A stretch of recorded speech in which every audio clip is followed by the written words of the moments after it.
Ciertamente los padres de la Iglesia han estado ante la disyuntiva de, bueno, ¿qué hacemos con la filosofía? Y el que va a resolver la cuestión en un libro extraordinario que se llama De Vera Religione, sobre la verdadera religión, es San Agustín. Él dice, ciertamente nosotros no estamos en contra de toda la filosofía, sino de las vanas filosofías que enseñan errores. Lo que nosotros combatimos, dice Agustín, son los mitos, porque los mitos y las religiones paganas a nosotros no nos aportan nada. Sin embargo, la filosofía nos puede ser muy valiosa como aporte a la teología natural y nos puede brindar conceptos que nos pueden ayudar a dilucidar nuestros problemas teológicos. Entonces, si ustedes se topan con alguien que combate la filosofía en el mundo cristiano, le tienen que hacer una simple pregunta.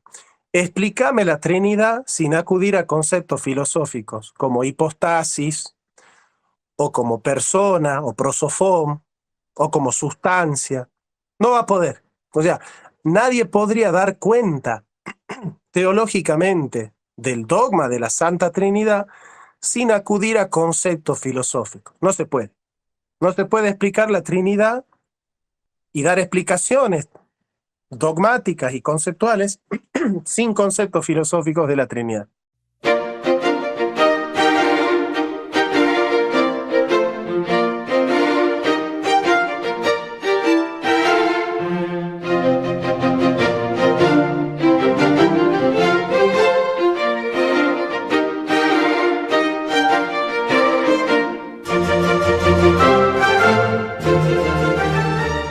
Hoy vamos a hablar de Tomás de Aquino. Tomás de Aquino es, antes que nada, es un teólogo de la orden de los benedictinos, de Santo Domingo de Guzmán, el fundador de la orden. Tomás de Aquino nació en Aquino, al sur de Nápoles, en una ciudad que se llamaba Roca Seca. Nació en el año 1223 de una familia adinerada, ¿sí? De descendientes de duques y de condes. Y bueno, su formación fue realmente temprana. Ya de joven comenzó a estudiar junto a Alberto Magno. Tuvo contacto a instancias de Alberto con los textos, las primeras traducciones de la metafísica de Aristóteles, que fueron conservadas por Averroes eh, y comentadas por Avicena, filósofos árabes, ¿no? Todo esto que yo les digo lo voy a ampliar en mi canal de YouTube, que se llama Jonathan Ramos. ¿Sí? En ese canal ustedes van a ver que estos temas siempre se van a ir ampliando, ¿no? Eh, Esto de que los libros de Aristóteles se hayan conservado en el mundo musulmán ha generado en la Iglesia Católica, sobre todo en las grandes cúpulas de la jerarquía, una reacción de sospecha con respecto a la, digamos, la conveniencia de introducir esas obras al mundo cristiano. Primero, porque Aristóteles es un pagano, pero segundo, porque fue conservado por el mundo pagano. Entonces, un filósofo que fue resguardado por el mundo pagano, ¿qué le puede dar al cristianismo, ¿no? Entonces, ciertamente hubo una reserva muy grande. Si ustedes leen un libro bastante histórico, una novela histórica de Humberto Eco, que se llama El nombre de la rosa, van a advertir la resistencia que han generado los nuevos textos de Aristóteles. Se dice que había un texto sobre la risa que fue condenado. No solamente se ha condenado a Aristóteles, sino también a todos aquellos que querían incorporarlo a Aristóteles a la doctrina cristiana, y entre ellos, evidentemente, Tomás de Aquino, ¿no? De hecho, a instancias de una lucha entre los que regenteaban cátedras para los benedictinos y los maestros seculares, liderados por Guillermo de Santamud, se escribieron muchos libélulos injuriosos en contra de los benedictinos y uno de los que defendió a los benedictinos y a su derecho de enseñar en la cátedra de teología era justamente Tomás de Aquino y Tomás de York, ¿no? Tomás de York, Tomás de Aquino y San Buenaventura, discípulos muchos de San Alberto Magno. Quiera como sea, Tomás de Aquino razona y dice, bueno, pero si lo que dice Aristóteles es verdad, ¿por qué resistir a Aristóteles? Si la doctrina cristiana no puede estar en contra de la verdad. Entonces, evidentemente ahí ya surge la primera cuestión en Tomás de Aquino, que es la cuestión de la relación entre fe y filosofía, ¿cierto? Entre fe y filosofía. Y evidentemente esa relación de tensión, de conflictos, de desacuerdos, de desavenencias, ha marcado profundamente la reflexión del Aquinate. Evidentemente el cristianismo desde sus comienzos se las tiene que ver con la filosofía, porque ya los apóstoles mismos, el apóstol San Pablo en el capítulo 17 de la carta del libro de los Hechos de los Apóstoles, ya Lucas nos cuenta que el apóstol San Pablo viaja a Atenas y debate con los estoicos y los epicúreos. Y ahí se convierte en Dionisio y Dámaris. Ciertamente los padres de la Iglesia han estado ante la disyuntiva de, bueno, ¿qué hacemos con la filosofía? Y el que va a resolver la cuestión en un libro extraordinario que se llama De Vera Religione, sobre la verdadera religión, es San Agustín. Él dice, ciertamente nosotros no estamos en contra de toda la filosofía, sino de las vanas filosofías que enseñan errores. Lo que nosotros combatimos, dice Agustín, son los mitos, porque los mitos y las religiones paganas a nosotros no nos aportan nada.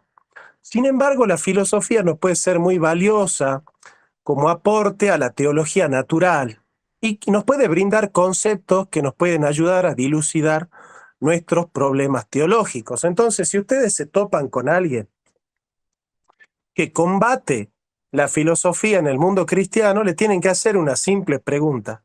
Explícame la Trinidad sin acudir a conceptos filosóficos como hipostasis, o como persona, o prosofón, o como sustancia. No va a poder. O sea, nadie podría dar cuenta teológicamente del dogma de la Santa Trinidad sin acudir a conceptos filosóficos. No se puede. No se puede explicar la Trinidad y dar explicaciones dogmáticas y conceptuales sin conceptos filosóficos de la Trinidad. Los padres de la Iglesia entonces han dialogado mucho con la filosofía y nosotros como protestantes también, porque los grandes filósofos de la modernidad fueron protestantes, ¿no? Acá tengo una lista. Por ejemplo, tenemos a Leibniz, a Kant, a Fichte, a Kierkegaard, Adam Smith, David Ricardo, Malthus, que era pastor presbiteriano, George Berkeley, Reimarus, Goethe, Shakespeare, Locke, Hobbes, Bertrand Russell, Heidegger, Lessing, Schleiermacher, Hölderlin, Hegel, Dilthey, Schelling, Rousseau, Schopenhauer. El mismo Nietzsche era hijo de un pastor luterano. Sartre era nieto de Schweitzer, el gran médico, teólogo y filósofo protestante que viajó a la India. Arsenio Ginso Fernández. Bueno, nosotros tenemos una larga lista de filósofos en el mundo protestante. y filósofos protestantes que fueron tomistas, un montón. El más grande, por ejemplo, Emil Brunner, filósofo del derecho, Francis Schaeffer, un gran tomista también, Kuyper, Banning, Voltaire, Hessing, entre otros, ¿no? Wolfgang Pannenberg, también un gran tomista, Pedro Ramos, también un gran tomista, Leiden, Hellman, bueno, muchos grandes autores, ¿no? Entonces, lo que a nosotros nos interesa saber es, bueno, ¿cómo es el itinerario del pensamiento de Tomás de Aquino? Tomás de Aquino tiene grandes obras, ¿no? Tiene un libro que se llama La Catena Áurea, la cadena de oro, donde va rastreando y recogiendo los comentarios que han hecho los padres de la iglesia de los evangelios, ¿no? Entonces él coloca un capítulo del Evangelio de Mateo, capítulo 1 del Evangelio de Mateo, y va colocando todos los comentarios que él puede recoger de los padres de la iglesia sobre el capítulo. Y después hace lo mismo con el capítulo 2, todos los padres de la iglesia comentando el capítulo 2 y el capítulo 3, así. Ese libro se llama Catena Áurea, cadena de oro. No sé, es un libro, es una joya que yo la tengo acá en la biblioteca. Me compré la última versión de la Catena Áurea. Después se escribió grandes libélulos sobre el comentario a la física de Aristóteles, comentario al de ánima de Aristóteles, opúsculos y cuestiones selectas, las cuestiones disputadas sobre la verdad, ¿no? De veritate. Pero escribió dos grandes obras que son La Suma contra los Gentiles y la Suma Teológica, la Suma de Teología. ¿Cómo va a funcionar la mente de Tomás de Aquino? Tomás de Aquino va a plantear que nosotros, los cristianos, tenemos un doble orden de verdad. Así le llama él. Tenemos un doble orden de verdad. Por un lado, nosotros los cristianos tenemos la razón, ¿cierto? Que nos la dio Dios. Y obviamente que nosotros, si tenemos que amar a Dios con toda la mente, de suyo que nosotros los cristianos nos sacamos la gorra, el sombrero, pero no nos sacamos la cabeza, ¿no? Nos dejamos la cabeza, pero nos sacamos el sombrero, ¿no? Esta es una frase de Chesterton, ¿no? Los cristianos nos sacamos el sombrero, pero no nos sacamos la cabeza. Es decir, nosotros seguimos usando la razón. Nosotros los cristianos usamos la razón. Entonces, dice Tomás de Aquino, nosotros tenemos un doble orden de verdades. Un tipo de verdades que nosotros le podemos llamar verdades de tipo A, que son aquellas verdades que puede descubrir la razón con sus solas fuerzas sin acudir a la revelación especial, ¿cierto? Sin acudir a la revelación especial. Esas verdades son estrictamente filosóficas, es decir, el hombre puede, por su razón natural, conocer las verdades naturales del mundo, de Dios y de la vida. ¿Por qué el hombre puede conocer sin la revelación especial? Me imagino que ustedes que manejan la teología entienden esto, ¿no? Que explica muy bien, por ejemplo, Bernard Ramm, revelación especial y palabra de Dios. Nosotros tenemos revelación general o teología natural y revelación especial, teología revelada. Sí, palabra escrita de Dios, la Biblia, ¿no es cierto? Bueno, tenemos un doble orden de verdades entonces, ¿no? Las verdades que el hombre puede descubrir con la sola fuerza de su razón son las verdades filosóficas de Dios. ¿Por qué el hombre puede conocer filosóficamente a Dios? Primero, porque Dios es causa de la creación y toda causa imprime su perfección en la criatura. Entonces, por medio de la creación, por medio de las cosas hechas, nosotros podemos conocer ciertos atributos del Creador, por ejemplo, su eterno poder y deidad, como nos explicara muy bien en su capítulo 1, versículo del 18 en adelante, el apóstol San Pablo en su carta a los romanos. Entonces, claramente que en ese orden de verdades donde nosotros podemos conocer ciertas cosas de Dios por la creación a través de la razón, ciertamente también hay verdades de tipo B que son inaccesibles a la razón. Que por más que yo sea un buen filósofo y un buen académico y que sea un buen científico, no voy a poder descubrir ciertas verdades de Dios, porque esas verdades trascienden a la naturaleza, son verdades sobrenaturales, que no las podríamos conocer sino por medio de la revelación especial. Entonces Tomás de Aquino dice, acá tenemos un doble orden de verdades, ¿cierto? Ya sabemos, la de tipo A, aquellas que son accesibles a la razón natural, y las de tipo B, que son aquellas que sobrepasan las potencias de la razón natural. Bien, ¿cómo nos hacemos nosotros de aquellas que son accesibles a la razón natural? Por medio de la razón. Y ya les voy a explicar el procedimiento. A través de la evidencia. Es decir, acá lo que tenemos que dar nosotros son razones partiendo de las evidencias que tenemos nosotros, ¿cierto? En cambio, la fe no procede por evidencia. La fe tampoco procede por la razón. La fe razona, pero el fundamento de la razonabilidad de la fe es la autoridad de Dios hablando. Es Dios ha hablado, esa es la autoridad. En la Biblia, la base de la verdad bíblica no es la evidencia, sino la autoridad de Dios. Dios ha hablado, esa es nuestra autoridad. Mientras que la razón reposa en la evidencia, la fe reposa en la autoridad. Entonces nosotros, a través de la autoridad de Dios y de los milagros, nosotros creemos en la Biblia, ¿cierto? Entonces Santo Tomás desarrolla este doble orden de verdad. Ahora se va a plantear, y ahí puede haber conflicto entre lo que descubre la razón cuando procede de manera correcta y lo que descubre la fe partiendo de la autoridad de Dios hablando en las Sagradas Escrituras. Bueno, lo que descubre Santo Tomás es que si bien estas dos verdades son consonantes,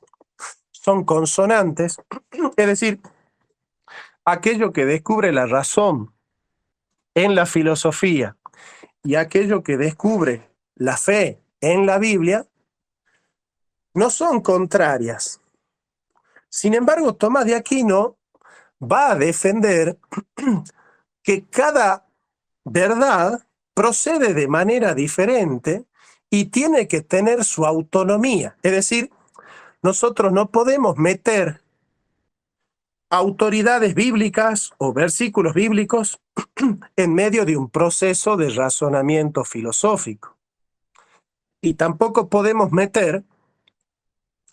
nosotros tampoco podemos meter, digamos, temas filosóficos o metodologías filosóficas en medio de nuestra lectura de la Biblia, sino que nosotros leemos la Biblia, los católicos a través de la fe del pueblo y de la tradición, nosotros los protestantes a través de la hermenéutica, y esta lectura la integramos luego a las conclusiones que hemos sacado desde la filosofía. Entonces, integramos las conclusiones de la revelación bíblica y de la filosofía, integramos esas dos verdades en una sola verdad, pero por caminos diferentes, es decir, tienen autonomías metodológicas. ¿Cómo va a proceder la filosofía de Santo Tomás? Después vamos a hablar de la teología, ahora vamos a hablar de la filosofía de Santo Tomás. La filosofía de Santo Tomás parte del ente, ¿no? Lo que dice Santo Tomás, por acá tenemos de Veritate. Santo Tomás va a decir en la cuestión disputada sobre la verdad, él dice, aquello que primeramente el intelecto concibe como evidente y en lo cual las concepciones todas resuelve, es el ente, como dice Avicena en el principio de su metafísica. Es decir, el punto de partida de la filosofía de Tomás de Aquino es el ente. ¿Qué es el ente? Son las cosas que son, las cosas que existen. Las cosas que son se llaman entes en la filosofía. Y el punto de partida de la filosofía de Santo Tomás es el ente. ¿Por qué? Porque es aquello que nosotros conocemos primeramente. Nosotros no conocemos primero el ser, que es Dios. Lo que conocemos primero es la creación. En el orden del conocimiento nos topamos con la creación primero. Nosotros no nos topamos primero con el creador. Nosotros vemos papá, mamá, leche, mamadera, juguete. No vemos a Dios. O sea, Dios no es evidente para nosotros, ¿no es cierto? Es evidente para sí mismo, pero no es evidente para nosotros. En cambio, el ente sí es evidente para nosotros. Es evidente que ahí está la planta, la silla, la mesa, que acá hay un libro, que acá está el piso. Sí, o sea, el ente sí es evidente. Dios no es evidente para nosotros, pero sí para él mismo. Entonces, el punto de partida de la filosofía es el ente. Entonces, la filosofía va de abajo hacia arriba, es ascendente, va del ente al ser. En cambio, la teología de Santo Tomás no parte del ente, parte de Dios hablando, de la autoridad de Dios hablando. Lo que le interesa a Santo Tomás en su teología es basarse en la autoridad. En este caso, si lo dice un versículo bíblico, por más que la razón no lo entienda o no lo pueda probar, si lo dice la Biblia, para Santo Tomás entonces es verdad. Es verdad. De hecho, Santo Tomás dice, por su fe, digamos, ¿no? En las Sagradas Escrituras, dice una frase que bien puede ser leída por un protestante con un epílogo que diga amén. Miren lo que dice Santo Tomás en la Suma Teológica, cuestión 1, artículo 8. Dice, la autoridad de los doctores de la Iglesia le ofrece al cristiano un género de argumento que también le es propio, pero simplemente probable, porque nuestra fe descansa en la revelación hecha a los apóstoles y a los profetas, que han escrito los libros canónicos, pero no sobre revelaciones que han podido tener los demás doctores. Fíjense cómo Tomás dice, nuestra fe reposa en los libros canónicos, ¿no? O sea, nosotros los protestantes podemos leer eso que dice Santo Tomás y decir amén, ¿cierto? Porque nosotros también tenemos nuestra fe en los libros canónicos, al igual que él, ¿cierto? Y todas las otras autoridades, dice Tomás, tienen un argumento probable, son probables, ¿cierto? Bien. Entonces, fíjense ustedes que por un lado tenemos la teología de Santo Tomás, que es descendente, parte de Dios hablando para entender a la criatura. En cambio, la filosofía de Santo Tomás es ascendente, va de la criatura al creador. No sé si me entienden, ¿ven? En la teología, del creador a la criatura. Dios hablando por medio de la Biblia a la criatura. Es descendente la teología. En cambio, la filosofía, de la criatura al creador. ¿Me van siguiendo? Son dos métodos diferentes, ¿sí? Que afirman la misma verdad, pero por metodologías diferentes, porque de suyo, yo creo que ninguno de ustedes me va a discutir que la metodología de la filosofía es distinta a la metodología de la teología. De suyo, que yo creo que todos ustedes van a estar de acuerdo que, ¿cierto?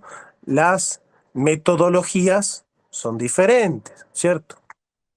Si ustedes quieren entender esta cuestión, en mi canal de YouTube van a encontrar un debate que yo tengo con otro tomista, pero que es católico.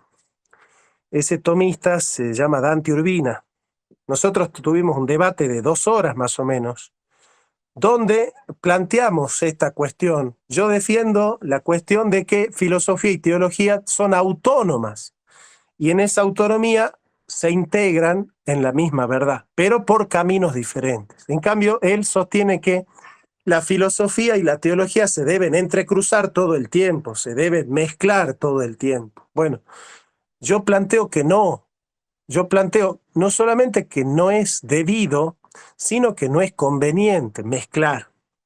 ¿Por qué? Porque cuando uno procede por la filosofía, tiene una metodología que es distinta. Yo me imagino que algunos de ustedes no solamente se dedica a la teología, sino que además practica otra ciencia. Acá habrá un médico, habrá un abogado, un ingeniero, un biólogo, un químico, un físico, un matemático, ¿no es cierto? Y ustedes se darán cuenta que cuando piensan como biólogos, tienen que adaptarse a la metodología que aplica la biología. Y que ustedes cuando piensan como teólogos, se deben adaptar a la metodología que se utiliza en la teología. Y que ustedes no pueden mezclar las metodologías y utilizar la metodología de la teología para una cuestión biológica o la metodología de la biología para una cuestión teológica. Porque las metodologías parten de temas diferentes, de objetos diferentes, de finalidades diferentes. Entonces yo considero que filosofía y teología tienen que ser autónomas en cuanto a su metodología. Y una vez que la teología autónomamente saca sus conclusiones leyendo la Biblia y la filosofía saca conclusiones habiendo hecho una analítica del ente, afirman la misma verdad. Por caminos diferentes afirman la misma verdad. Entonces yo, en uno de mis libros, que se llama Fundamentación de la Religión Cristiana, y acá está el libro, ¿sí? El capítulo número 2 de este libro se llama Fides et Ratio. Fides et Ratio, fe y razón. Fe y razón. Y acá yo desarrollo 6 paradigmas de las relaciones entre fe y razón. En este cuadrito yo desarrollo 6 paradigmas posibles donde estudio la historia de la filosofía y de la teología para ver cuáles son las variantes, cuáles son las opciones que tenemos para vincular fe y filosofía. En particular, el modelo de Santo Tomás se llama el de la autonomía integrada. Autonomía en su metodología e integrada en la verdad. ¿Por qué? Porque de suyo que la verdad científica y filosófica no puede ir en contra de la verdad teológica y la verdad teológica no puede ir en contra de la verdad científica cuando es verdadera, digamos, ¿no? Bien, en ese caso, Santo Tomás va a utilizar muchos conceptos de Aristóteles y de Platón para llegar a Dios, para llegar a conocer lo que es el tema de la filosofía. La filosofía es la ciencia de los primeros principios, ciencia de los primeros principios. Y claro, si para nosotros los cristianos hay que buscar el primer principio es Dios, ¿cierto? Entonces, ¿cómo va a llegar a Dios Tomás desde la filosofía? Haciendo una analítica del ente. Entonces él dice,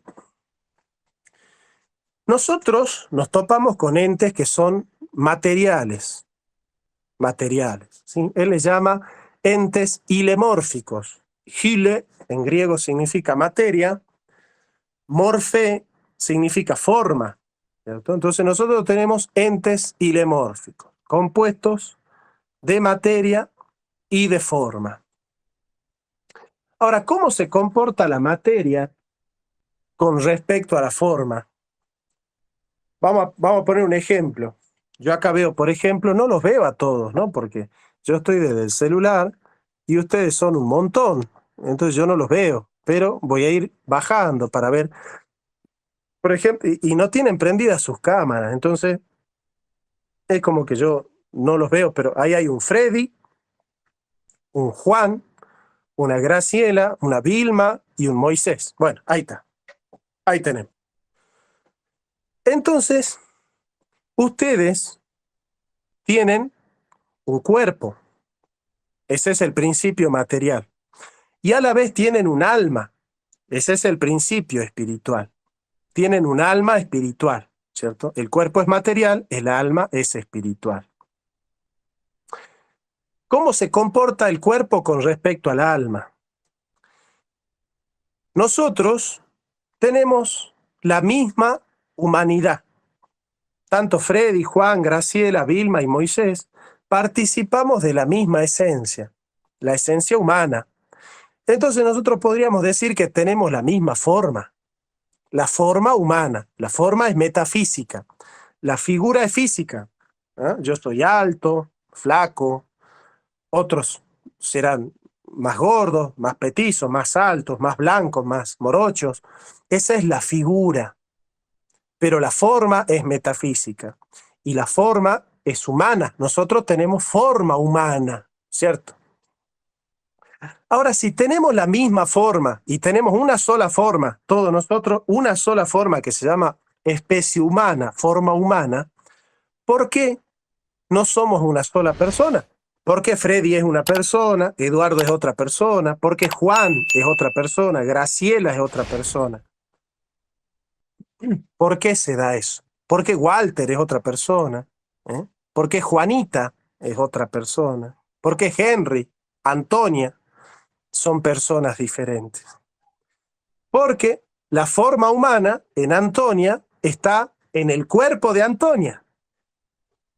Entonces el cuerpo de Antonia, con respecto a la forma que es una sola para nosotros, es principio de individuación. Entonces, el principio de individuación de Antonia es su cuerpo, y su cuerpo es material. Ahora, ¿qué hace que el cuerpo de Antonia exista como cuerpo humano? La forma.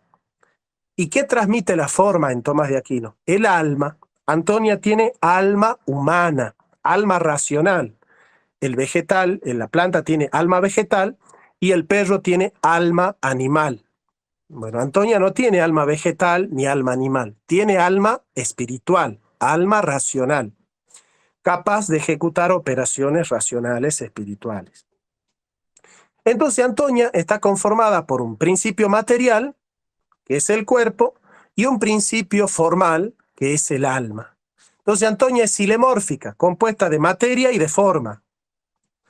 ¿Cómo se comporta la materia con respecto a la forma? Es un principio de recipiente, es un principio pasivo y potencial. ¿Por qué? Porque el cuerpo humano no es humano hasta que recibe la forma humana. Mientras tanto, es simplemente un pedazo de materia. Pero como la materia ya está informada, porque todo cuerpo es ya cuerpo humano, todo cuerpo del hombre ya es cuerpo humano, entonces la forma es el acto primero de un cuerpo que en potencia tiene vida y recibe la vida por el alma. Entonces el alma es un principio activo, formal, vital, que comunica el alma. El cuerpo recibe el alma transmite la vida. El cuerpo recibe la vida, el alma transmite la vida. El cuerpo tiene vida en cuanto que instrumental, pero el cuerpo no es la causa de la vida. La causa de la vida es el espíritu, es el alma espiritual. Por eso dice la Biblia, Dios le retira el espíritu vuelve a Dios que lo dio y el cuerpo vuelve al polvo de donde salió. Eclesiastés creo que dice eso. Bien, entonces nosotros tenemos alma y cuerpo. El cuerpo es potencia con respecto al alma, el alma es acto con respecto al cuerpo. ¿Por qué exacto? Primero porque le da el ser, le transmite una esencia, lo hace existir y le da el modo de la existencia, el alma al cuerpo. Entonces ya hay una síntesis de cuerpo y alma, un principio potencial y un principio actual. Es por eso que nosotros somos seres limitados. Estamos limitados, ¿por qué? Porque yo soy Jonathan, no Damari. Damari es Damari, no Juanita. Juanita es Juanita, no Keila. Keila es Keila, no Miriam. O Hilda. Entonces somos personas diferentes. Hay algo que hace que Miriam sea Miriam y no Keila. ¿Qué es eso? Su cuerpo. Su cuerpo. Entonces el cuerpo de Miriam es su principio de individuación. Miriam es un individuo. Ahora, ¿individuo de qué especie? Individuo de la especie humana. ¿Por qué de la especie humana? Porque tiene alma espiritual, tiene alma racional, ¿cierto? Bien, entonces nosotros tenemos un principio potencial y un principio actual. Ahora, si los seres son finitos y delimitados porque tienen un cuerpo que los hace individuos de la especie, un individuo delimitado, entonces los ángeles ya no son imperfectos ni limitados, son ilimitados y perfectos. Entonces los ángeles serían perfectos como Dios. Santo Tomás dice no, porque aunque los ángeles no estén compuestos de materia y de forma, Los ángeles sí están compuestos de esencia y acto de ser. La esencia es aquello que hace que una cosa sea esa cosa y no otra cosa. Por ejemplo, hay algo que hace que el ángel sea ángel y no perro. Hay algo que hace que el perro sea perro y no gato, o loro, o estufa, o lo que sea, ¿cierto? La esencia es lo que hace delimitar una fracción del ser, participar del ser al modo de una forma determinada. El ángel no participa del ser de Dios de cualquier manera, sino al modo de su esencia. Quiere decir que la esencia del ángel podría participar del ser de Dios o no participar. No es necesario que el ángel participe del ser de Dios, como tampoco es necesario, ¿no es cierto?, que Rosario participe del ser de Dios. No es necesario. Es decir, Rosario no es un ser necesario. Estoy hablando de una necesidad metafísica, ¿no? Porque si le preguntamos a la hija de Rosario, a la hija de Rosario, ¿Rosario es importante para vos? Sí, yo sí la necesito. Bueno, no es esa la necesidad de la que estamos hablando. Un ser necesario es un ser que no puede no ser. En cambio, un ser contingente es un ser que podría no ser, que podría no ser, ¿eh? Que no es de manera necesaria, sino podría no ser. Todos nosotros somos seres contingentes, es decir, podríamos ser o no ser. En cambio, Dios es un ser necesario. Entonces, el ángel es creado por Dios, es creado por Dios, pero no puede ser destruido el ángel. ¿En qué sentido el ángel no puede ser destruido? No puede desaparecer como forma. ¿Por qué? Porque lo que sufre generación y corrupción es la materia. Como el ángel es inmaterial, entonces el ángel no es destruido. El ángel es inmortal. Ahora, puede pasar la eternidad cerca de Dios o lejos de Dios. Pero ese es otro cantar. Ese es otro cantar. Dentro de Santo Tomás, ¿no? Acá estamos hablando de Santo Tomás.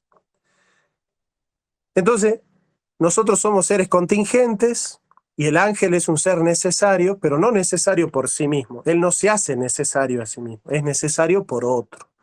Y Dios es necesario por sí mismo. Entonces, la esencia del ángel podría no haber existido. En cambio, la esencia de Dios se identifica con su acto de ser.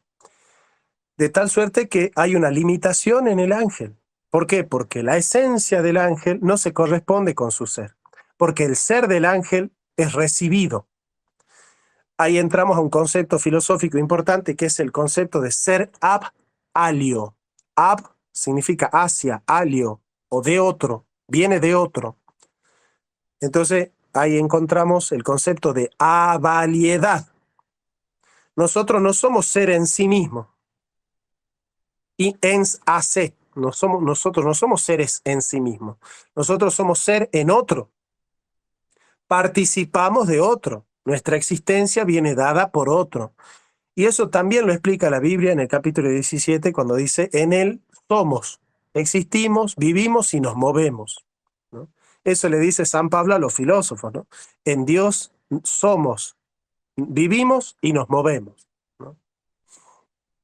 Entonces nuestro ser viene de Dios, nuestro ser viene de Dios y está todo el tiempo estando en Dios. Nuestro ser pende de Dios, participa de Dios.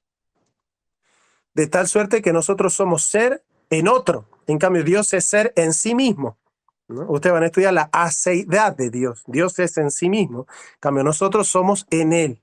Entonces, nosotros somos ente ab alio. Dios es ese per se subsistens. Es un ser que persiste por sí mismo, que subsiste por sí mismo, en sí mismo. Entonces, la limitación del ángel le viene dada de que es un ser que recibe el ser. No es un ser que tiene el ser de manera necesaria, sino el ángel, al igual que el hombre, recibe el ser. El hombre al modo del hilemórfico, el ángel al modo de la forma pura, porque el ángel es forma pura. Entonces ustedes me van a decir, bueno, pero si el ángel es forma pura, quiere decir entonces que no hay individuos de la especie, porque si nosotros somos individuos distintos porque tenemos distinto cuerpo, si el ángel no tiene cuerpo, ¿qué hace que un ángel sea distinto de otro? La forma. Entonces, cada ángel es una forma distinta de ángel. Cada ángel es una especie de ángel diferente. No hay individuos de la misma especie de ángel, sino que el género ángel tiene distintas especies y cada ángel es una especie de ángel distinta. Eso. Esa es la angelología de Santo Tomás de Aquino. Sin embargo, el ángel no es perfecto porque no tiene el ser de manera necesaria por sí mismo, sino necesario por otro. Recibe la necesidad de otro, que es Dios. Dios sí es un ser necesario por sí mismo y subsistente por sí mismo. Entonces, de esta manera, Santo Tomás se va a ir remontando hacia Dios y va a decir, bueno, es cierto que los entes reciben el ser de Dios. Es verdad, los entes reciben el ser de Dios. Perfecto. Ahora, ¿por qué? ¿Por qué Dios decide participarse en el ente? ¿Por qué Dios decide crear al ente? ¿Cuál es el fundamento de la participación metafísica? ¿Cuál es la razón? La pregunta metafísica más importante de la historia de la filosofía es ¿por qué hay entes y no más bien nada? Esa es la pregunta de Leibniz, ¿no es cierto? Que después va a tomar en Ser y Tiempo Heidegger, ¿no es cierto? ¿Por qué hay algo y no más bien nada? Santo Tomás reformula la pregunta y dice, no, en realidad la pregunta es ¿por qué hay entes? ¿Por qué hay creación? Y no más bien solo el ser. Es decir, ¿por qué hay universo y no más bien solo Dios? Porque no existe la posibilidad de que sin el universo no hubiera nada, porque aunque no existiera el universo, Dios seguiría existiendo. Entonces la pregunta correcta es ¿por qué hay universo y no más bien solo Dios? ¿Por qué Dios se decidió a crear el universo, a crear el mundo, a crear los entes, a crear las cosas? ¿Por qué? ¿Cuál es la causa, el motivo? Esa es la pregunta filosófica más importante, dice Santo Tomás, ¿no? El fundamento de la participación metafísica, ese es el nombre de la tesis, de mi director de tesis, ¿no? El amor, fundamento de la participación metafísica, hermenéutica de la suma contra los gentiles. Entonces Santo Tomás dice, acude a la tesis de un autor que se llamaba Dionisio Areopagita. Claro, Santo Tomás decía, el Dionisio que se convirtió en el Areópago. Ahí en el capítulo 17 de los Hechos de los Apóstoles, en Atenas, cuando Pablo va a predicarle a los atenienses, se convierte en Dámaris y Dionisio. Entonces, en la Edad Media, en el siglo VII, había un escritor que escribía, ¿cierto? Que escribía sus libros y que firmaba como Dionisio el Areopagita. Después la crítica histórica y filológica descubrió que en realidad es el pseudo Dionisio Areopagita ese, es el pseudo Dionisio Areopagita. Pero el pseudo Dionisio Areopagita dice que Dios crea por un amor necesario, que el amor de Dios no podría permanecer infecundo, de manera que Dios no tenía opción, tenía que crear, era necesario para Dios crear. Y Santo Tomás dice, no, no puede ser que Dios haya necesitado crear, porque el amor de Dios es libre. Es libre. Entonces, no está movido por la necesidad, sino por la libertad. Y esta libertad de Dios de crear está movida por el amor, de tal suerte que Dios ha creado por amor. La creación es un acto del amor, dice Tomás de Aquino. Entonces, el amor es el fundamento de la participación metafísica. Y con esto terminamos, así damos un tiempito de preguntas. Santo Tomás dice, Dios tiene tres tipos de ciencia. La ciencia de pura inteligencia, por la cual Dios conoce su potencia creadora y conoce todos los entes que Él podría crear. La ciencia de visión, por la cual Dios conoce a los entes que Él ya ha creado. Y la ciencia de aprobación, que es una ciencia amorosa. Es la ciencia por la cual Dios, conociendo su potencia creadora, ama al ente que piensa y amándolo lo crea. Entonces, a nosotros, dice Santo Tomás, Dios nos ha creado con una ciencia de aprobación, es un conocimiento amoroso. Por lo cual, Dios, cuando nos ha conocido en su mente, nos ha amado. Y porque nos ha amado, nos ha creado. Entonces, la ciencia de aprobación es la ciencia mediante la cual Dios en un mismo acto conoce, ama y crea. Conoce, ama y crea. Entonces Santo Tomás dice, si vos has existido, estás existiendo y te conservas en la existencia, estás siendo en Dios. Y lo que te sostiene en la existencia es el amor de Dios. El amor de Dios es el que te ha dado el ser y el que te mantiene en el ser. Porque el amor es el fundamento de la participación metafísica, porque donar el ser es un acto de amor. Y que nosotros seamos en Dios y que estemos en Dios es porque el sol sale para los justos y los injustos, porque Dios ama a todas sus criaturas, de manera especial a las que salva y de manera general a toda su creación, porque Dios ama verdaderamente también a toda su creación. Entonces, fíjense cómo nosotros hemos podido descubrir por la filosofía una verdad que también está escrita en la Biblia, que Dios ama a los justos y a los injustos, y que Dios ama a la humanidad. Eso que dice la Biblia por la teología, que yo lo leo por la teología, también lo puedo descubrir por la filosofía. Entonces, estos dos caminos que son autónomos afirman la misma verdad. Y esa es la grandeza que tiene Tomás de Aquino, ¿no? Así que bueno, aquí me permito dejarles, si ustedes quieren profundizar en estas clases, yo tengo muchas clases en mi canal de YouTube que se llama Jonathan Ramos, donde ustedes van a poder profundizar en todos estos temas, ¿no? Pero por ahora lo dejamos acá para que yo les habilite a sus preguntas y podamos tener 10 o 15 minutitos de preguntas y respuestas. Claro que sí. Muchas gracias, profesor. Realmente es edificante el poder profundizar sobre el tema de la filosofía atomista. Bueno, tenemos algunas consultas en Sala Meet. Mis amados hermanos, pedirles que por favor puedan levantar sus manitos para que puedan formular la consulta. Lo que sí quiero pedirles es que seamos lo más puntuales posibles, por favor, en la pregunta hacia el profesor. Hermano Henry, si no me equivoco, tiene la mano levantada. Habilita su micrófono y formule su pregunta, por favor. Hola Jonathan, saludos de Bolivia. Bueno, mm, se ha manejado algunos conceptos filosóficos excelentes, está muy excelente, está felicitarte Jonathan, pero me quedo un poco incongruente y hasta un poco, te confieso, hasta un poco molesto, porque sí hay un manejo filosófico excelente, pero no tienes un manejo mucho en teología. ¿Por qué te lo digo? A ver. Dice, el inicio de la iglesia, a ver, no se puede explicar la Trinidad sin acudir a la filosofía.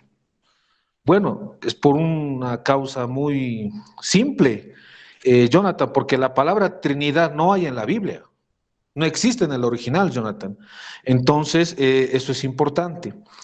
Otro punto también que yo he reflexionado es que es muy importante señalar a la gente que la teología está por encima de la filosofía.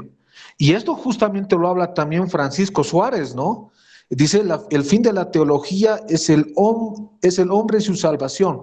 La teología, imagínense, la teología católica debe ser esencialmente soteriología, o sea, debe basarse en la salvación. Aquí Francisco Suárez acepta que la teología está por encima de la filosofía.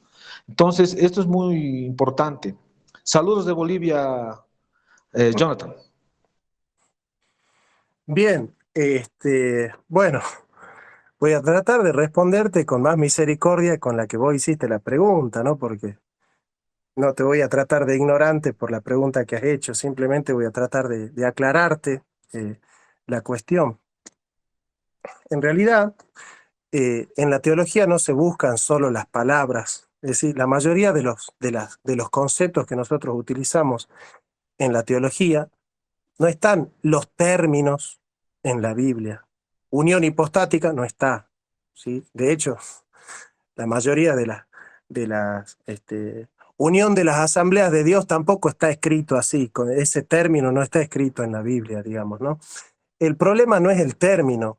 En la ciencia lo que importa son los conceptos. La diferencia entre el término y el concepto es que el término es la expresión lingüística del concepto, y el concepto es la idea que se tiene de la cosa.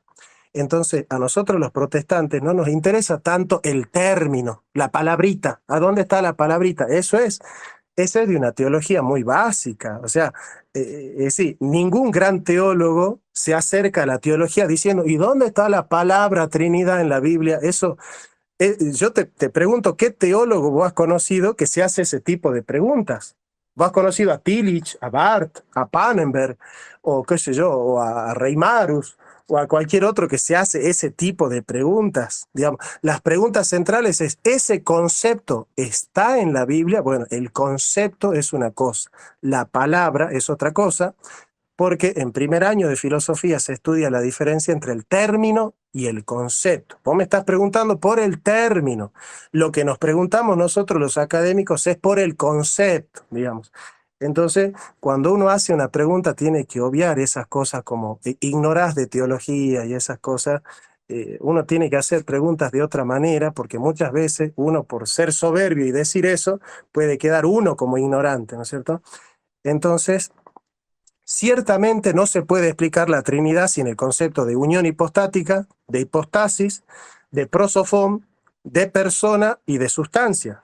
Nadie, ningún teólogo, salvo que vos seas un teólogo novedosísimo y que hagas una revolución en la teología, ningún teólogo ha podido explicar la Trinidad sin concepto filosófico. Yo me imagino que ya entendiste la diferencia entre concepto y término. La teología y la filosofía tienen finalidades diferentes, no compiten, porque la finalidad de la filosofía no es salvar a la humanidad.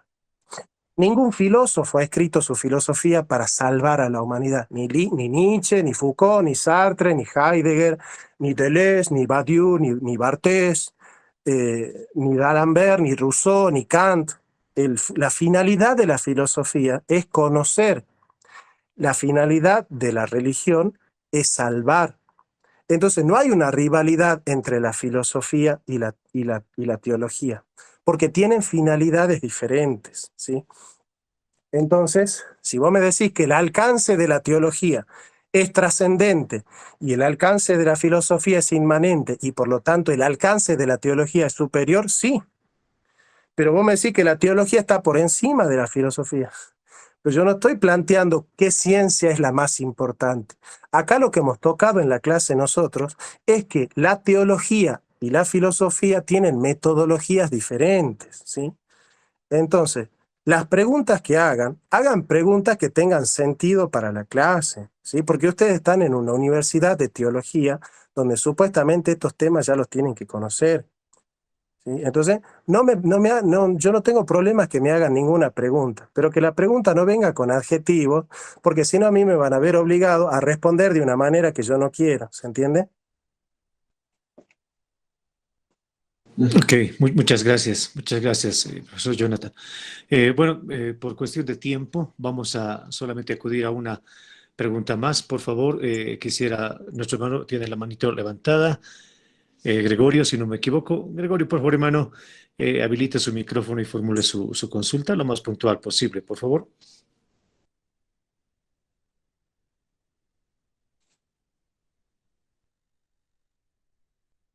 Yo no escucho, ¿no? Sí, creo que tiene algunos problemitas. Bueno, creo que ha sido lo último. Bueno, por justicia hay un mensaje en el Meet y bueno, pregunta, ¿no? Sobre su Ahí opinión está. sobre Ahí sobre leo. las cinco. Ah, ¿Está mi hermano Gregorio? ¿Está por ahí? no, leí algunas preguntas. Me preguntaron de Molman, de la salvación por gracia. Sí, la pregunta que antecede es ¿cuál es su opinión sobre las 5 vías de Santo Tomás con respecto a la salvación? Las 5 vías de Santo Tomás con respecto a la existencia de Dios. Bueno, para mí son las irrefutables. Se sostienen las 5. De hecho, creo que hay más. Yo podría descubrir unas 8 o 9 vías que hay en Tomás de Aquino para descubrir la existencia de Dios. Creo que son muy buenas, que son metafísicas, son vías metafísicas para probar el ser de Dios. Llegan a lo último, creo que la cuarta vía es la más metafísica de todas, y si yo les tengo que dar un consejo, de hecho yo subí hace 4 días Creo que antes de irme de gira a Sucre, yo subí una clase explicando las 5 vías de Tomás de Aquino de una manera muy pedagógica y con un cuadro. Entonces, en mi canal de YouTube van a ver la explicación de las 5 vías a través de cuadritos, pero yo siempre les doy un consejo. La vía más difícil, pero la más importante, es la cuarta, porque la cuarta es la que le da sentido y estructura a las otras 4 vías, ¿no?, de la existencia de Dios.